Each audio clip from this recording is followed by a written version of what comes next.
ዛሬ ውይይት እንዲደረግበት በምርጫ ሰሌዳው እናየዋለን ብለን ጠብቀን የነበረው የዚህ የአስቻይ ሁኔታ አለ የሚለው ጉዳይ በተመለከተ ነው። እንግዲህ አስቻይ ሁኔታ በአንድ ቀን በ3 ቀን በ5 ቀን የሚሰራ ስራ አይደለም። በጣም በቀጣይነት የሚሰራ ስራ ነው።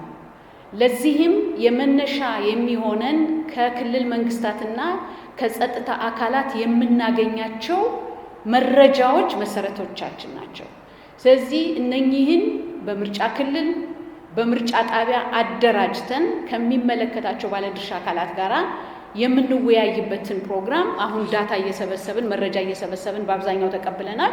ግን የፖለቲካ ፓርቲዎችን የሲቪል ማህበረሰብ ድርጅቶችን ፕሮግራም አውጥተን መወያየት ስለሚጠይቀን መረጃው ተደራጅቶ መጥቶ እርግጠኛ የሆነበትን ቀን በመናውቅበት ጊዜ ያው የሚታወቅ ይሆናል፣ ለባለድርሻ አካላትም የሚገለጽ ይሆናል። ስለዚህ በዚህኛው ወር እናደርጋለን፣ ከዛ በሚቀጥለው ሁለተኛ ይሄን እናደርጋለን፣ በሶስተኛ የምንለው አይደለም። እንደ ሁኔታው እንደ ተጨባጭ ሁኔታ በቀጣይነት የምናደርገው ነው። እንደምታውቁት የአስቻይ ሁኔታ የሰላም ሁኔታ እስከ ምርጫው ቀን ድረስ የሚደረግ አሴስመንት ነው እንጂ አንድ ወር ላይ ብቻ ተደርጎ የሚቀር ባለመሆኑ ቀጣይነት ያለው ስራ ነው። እንዳልኩት በዚህ በቀረበው ዳታ መነጋገር ብቻ አይደለም።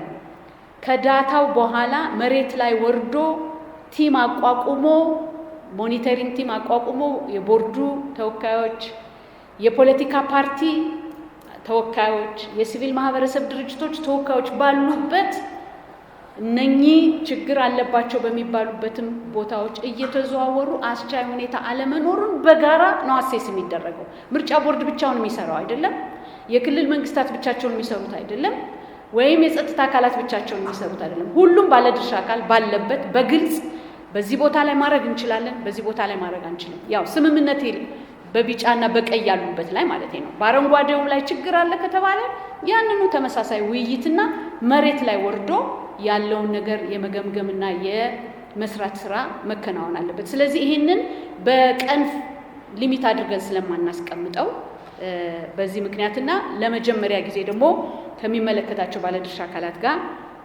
ይሄንን ስናደርግ የሚገለጽ ከመሆኑ የተነሳ ነው ለማለት ነው።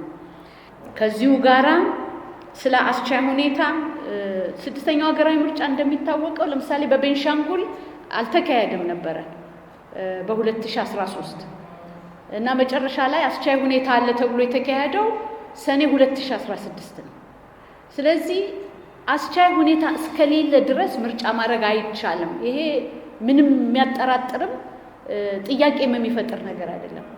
አስቻይ ሁኔታ እስከሚፈጠር ድረስ ምርጫው ይራዘማል እዛ አካባቢ ማለት ነው።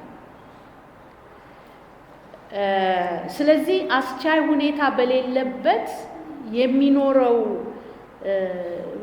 መደረግ አለበት የሚባለው አስቻይ ሁኔታ እስከሚፈጸም ድረስ እስከሚኖር ድረስ ጠብቆ ምርጫውን ከማካሄድ ውጪ አስቻይ ሁኔታ በሌለበት ምርጫ ቦርድ ተንቀሳቅሶ ምርጫ ማድረግ አይችልም። ስለዚህ ይሄ ሁኔታ አዲስ አለመሆኑን ሁላችን የምናውቀው ነው።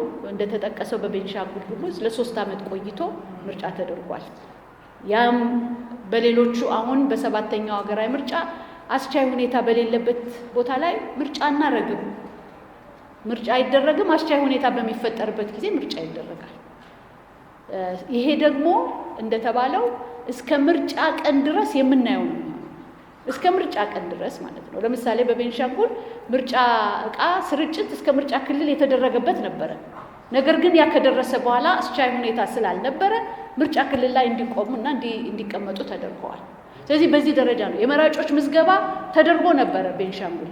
የመራጮች ምዝገባ ከተደረገ በኋላ በምርጫው ጊዜ የምርጫው ወቅት ሲደርስ አስቻይ ሁኔታ ስላልነበረ መዝገቡ ብቻ እንዲቀመጥ ተደርጎ ምርጫው ሳይካሄድ ቀርቷል። ስለዚህ ይህንን አይነት የስራ ሂደት በጣም ክትትልን፣ ግምገማን በጣም የማያቋርጥ ስራን የሚጠይቅ በመሆኑ ቦርዱ ይህን እየተከታተለ ተግባራዊ የሚያደርገው ይሆናል ለማለት ነው። ስለዚህ አስቻይ ሁኔታ በሚኖርበት ጊዜ ደግሞ በየክልሉ እየተለየ በቤንሻንጉል እንደተደረገው በየክልሉ ባልተደረገባቸው እየተለየ ምርጫው የሚካሄድ ይሆናል ማለት ነው። አመሰግናለሁ።